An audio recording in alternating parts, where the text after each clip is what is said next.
જે રીતે નંબર્સ અત્યાર સુધીમાં દિગ્ગજ આઈટી સાથે જે આપણે હંમેશા જોઈએ છીએ કે અર્નિંગ્સની શરૂઆત થતી હોય છે, ટીસીએસ, એચસીએલ ટેકના ઇનફેક્ટ ગઈકાલે નંબર્સ એટલે આજે એક રિએક્શન આવી શકે છે.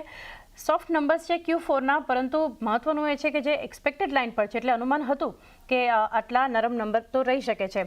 એટલે કઈ રીતે આપણે ગઈકાલના સેશનમાં એક્સેપ્શનલ હતું, રાધર મંડે સેશનમાં, કે આઈટી ઓવરઓલ એક જે ખરાબ નંબર્સ છતાં પણ ઇન્ફોસિસમાં જબરદસ્ત મજબૂતી, ટાટા એલેક્સી જેવી કંપનીઓએ જે આપણને પરફોર્મન્સ બતાવ્યું છે, સ્ટોક સ્પેસિફિક અગર વાત કરીએ નંબર્સના ફ્રન્ટ પર નહીં, તો તમે હવે આ સેક્ટર માટે, આઈટી માટે, કારણ કે જ્યારે રિસેશનનો ભય હતો તો સૌથી પહેલાં એક અનુમાન હતું કે આઈટીમાં આપણને સૌથી પહેલાં ઘટાડો પણ જોવા મળ્યો હતો.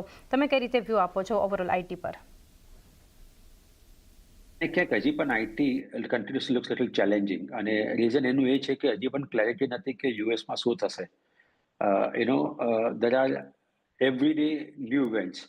તમે જેવી રીતે ચર્ચામાં પહેલે વાત કરી કે ભાઈ ટ્રમ્પ અને પોવેલ ને પછી ચેન્જ કર્યું, આપને ખબર નથી શું કરવા માંગી રહ્યા છે ટ્રમ્પ સાહેબ. આપને ખબર નથી કે યુએસમાં શું થશે ઇવેન્ચ્યુઅલી. અને lot of Indian software companies R dependent on US market. તો ક્યાંક ને ક્યાંક અનસર્ટેનિટી છે, અને અનસર્ટેનિટી હોય તો ઇન્વેસ્ટર શું પ્રિફર કરે કે ભાઈ જ્યાં સુધી ક્લેરિટી ના આવે ત્યાં સુધી સેક્ટરથી દૂર રહો. તો મારે ઓફકોર્સ 2025માં IT has underperform and likely to remain under perform.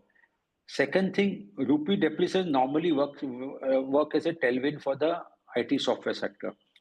Rupees is the same level what was there in the 31st December 2024. That means રૂપિયો પણ ક્યાંક ને ક્યાંક સેમ લેવલ પર છે. તો એનો મતલબ એમ થયો કે જે ટેલવિન મળે રૂપિયાની એ પણ નથી.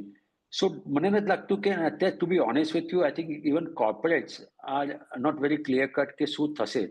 They are all basically looking at the best case scenario. They are making a best case assumption કે આ થશે ને, based on this આ થશે, તમારું આ થઈ શકે.